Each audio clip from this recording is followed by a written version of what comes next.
Oke, saya Dinda, saya akan membahas soal nomor 5. Oke, soal nomor 5 ini yang ditanyakan adalah apakah deformitas yang terjadi? Berarti terkait dengan bentuk atau terkait dengan morfologi. Biasanya kalau pada kasus fisioterapi berarti terkait dengan fraktur bisa jadi ya.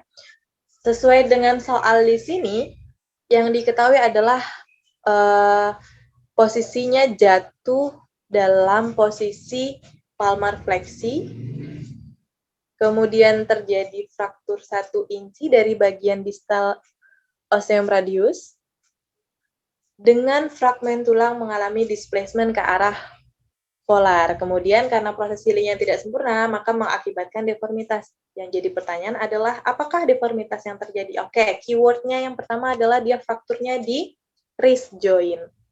Atau boleh di radius ulna ya, karena jaraknya 1 inci dari wrist sebenarnya. Oke, kemudian keyword yang kedua, dia displacement-nya ke arah polar. Kalau dari beberapa poin jawaban yang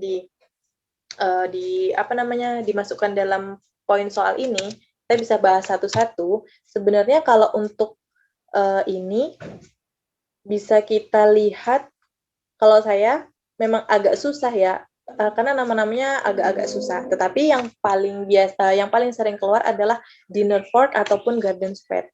Nah, kalau dinner fork kan takut nih kebalik-balik. Dia sebenarnya jatuhnya ke arah dorsal atau polar ya.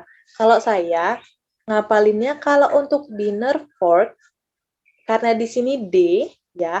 Nah, D di sini biasanya posisi jatuhnya displacement-nya ke arah dorsal. Jadi sama-sama D. Dorsal itu dinner fork.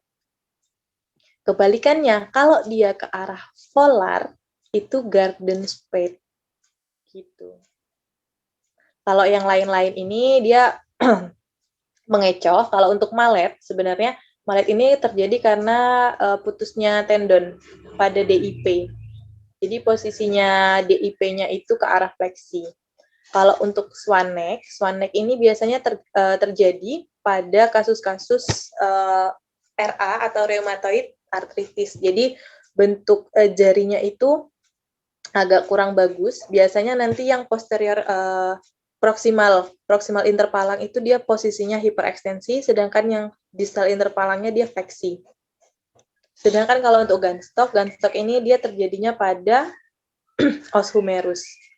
Gitu. Jadi kalau misalnya pertanyaannya terkait dengan frakturnya yang terjadi pada radius ulna, biasanya yang sering keluar adalah dinner fork ataupun garden spade. Cuma yang menjadikan keyword adalah di situ jatuhnya posisinya polar. Jadi kalau polar kita memilihnya garden spade. Sedangkan kalau misalnya nanti teman-teman ketemu soal jatuhnya itu ke arah dorsal, maka jawabannya adalah dinner fork.